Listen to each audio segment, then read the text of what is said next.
This is Look Local. Welcome to Look Local. I'm Karen Adams. This is the place where we feature the best and the brightest, showcasing businesses in North Florida and South Georgia. We do that by reminding you if you're looking for something to do or for someone to help, it is always better to look local. This week, Higher Success Career Consulting, helping you to get a job. Plus, Dr. Linda Trotter, a Jacksonville dentist, she'll be along to show you some of her newest techniques. And 904thin.com, helping you lose weight and get healthy at the same time. I'm here today with Reagan Michaelis, who owns Higher Success Career Consulting. Welcome to the show. Thank you, Karen. Tell us a little bit about your business and what you do. My business is geared towards helping really anybody that needs help with anything related to a job hunt.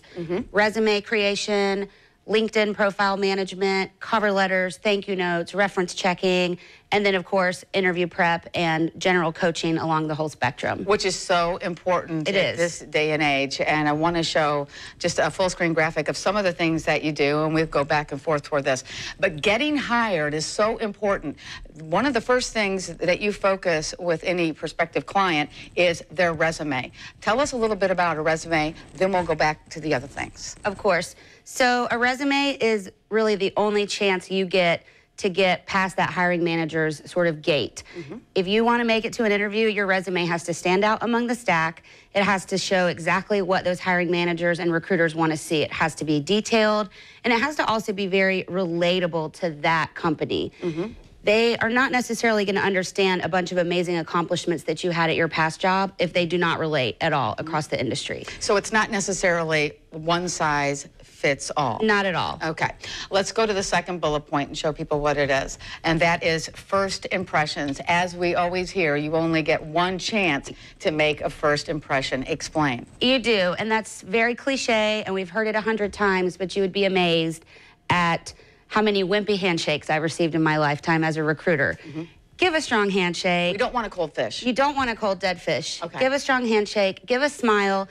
Sometimes recruiters are nervous too in interviews. I know that's strange, but if people can kind of go into the interview thinking, this person might also be nervous, that will help them have more confidence. But that handshake and that smile says 1,000 things. I know they say in television, people make their impressions in the first 30 seconds. So you really got to, you know, come out absolutely with your best and foot forward. Always be polite to the receptionist. You'd be amazed at how many times people maybe snub the receptionist or aren't polite to the receptionist. Trust me, we ask the receptionist, how did they treat you when they came in the door? Excellent. No one, I wouldn't have thought of that. That's something that may go unlooked. Okay, let's go to the third bullet point, the do's and don'ts. This is of the interview, the do's and don'ts of the interview. What should we do and what should we not do? Right. So again, this sort of thing goes without saying to somebody like me, but when you haven't looked for a job in maybe 5 or 10 years, this sort of stuff falls by the wayside. Don't ever speak negatively about your previous company, a previous boss. Don't tell any sort of story that puts a previous company in a bad light. Just, it's not professional and it's not going to go over well. And in addition, storytelling is a great way to get a point across in an interview. Give us an example. Tell me about it, or let me tell you about a time when. Or, for instance, this one time in my previous company, I did XYZ. It really helps illustrate to the interviewer the point that you're trying to get across, as opposed to just using 1 or 2 word answers or something like that. Just be as clear as you can. And don't badmouth your boss. Never, never, never. Or the other company. Okay, let's go back up to the bullet points. References. How many references should we have on, and should we include them, or should you say references on request? Because I've heard it all different ways. Whether you include them or not on the resume is really a personal choice. It's not a deal breaker by any means. I prefer on my clients, I say references furnished upon request. Mainly because you're not exactly sure which ones you might provide. It depends on what they ask for. They may want 3 former supervisors and 2 colleagues. They may want all former colleagues. But the most important thing about the references is you have to be sure you know what they're going to say about you. More often than I'd like to admit, I've called on a reference for someone and they've said not the most stellar things about that person. Really? And I can guarantee if Bob had known that Jim was not going to say nice things about him, he would not have listed him as a reference. So that's another service I offer, is doing that reference validation for people. How can you know? I mean, how do you know? You don't know. That's the problem. So if you aren't interested in hiring, say, somebody like me to help, you can do it yourself. You know, call and check and say, hey, if I were to use you as a reference, what would you say? Sometimes it's easier for them to be more honest with a third party like myself, but it's really just something you have to be sure about. You certainly do. Okay, let's go back up and see one of the final points. All right, the thank you note, very important. This could be like, you know, the deal closer here. It absolutely can be. I have hired somebody based on their thank you note before, and I have not hired somebody based on their thank you note before. Are you serious? And even if you feel like that job is not for you, if you complete the interview and you walk out of there and you think, this is just not the right fit, still send a note and thank that person for their time, because regardless of what your desired next step is, they still spent a half hour, an hour with you. And you never know down the line, that person may have a connection with somebody else you want to interview with, and all they'll remember is they didn't send a thank you note, and that's just not the best last impression. And let me ask you then, if somebody is going to be sending a thank you note, should it be a handwritten note or should it be an email? That's a great question. I struggle with that one personally, because in today's digital, super fast-paced age, you almost can't afford to wait the 2 or maybe 3 days that the Postal Service takes. They may expect to see that note in their inbox. So my practice is always send an immediate email follow-up and then send a quick handwritten thank you. Everybody loves to get a nice piece of stationery in the mail. Okay, and then how should we sign off on it? Respectfully, fondly, sincerely, love ya?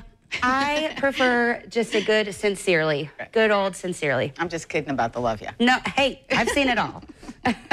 Really? Yeah. Okay. And besides just, you know, getting our resumes and getting us prepped for an interview, this is important for in-person interviews. But what other types of things does your business, Higher Success Career Consulting, do? Another popular offering is our LinkedIn profile building. Okay. Again, this day and age, everything's so digital, everything moves so quickly. Social media platforms. Having that LinkedIn built up with your written referrals, those are so easy to get. Just request them from former coworkers or bosses, and then those are out there forever, everyone to see. That can even save a check in the reference step process. Okay. And then, of course, for the mostly younger generation, you got to watch out what you put on that Facebook. Hello. Everybody looks at it. Recruiters, HR people, just be careful. I know, you know, in television, a lot of news directors have it just so they can monitor their employees. And I have some friends who are news directors, not necessarily in Jacksonville, but other places that have seen things. So right. It's just be careful, especially when you're on the job hunt. We got it. All right. Now, for anybody that's watching Look Local, we have a special offer that we would like to pass along. Reagan, tell us what we got.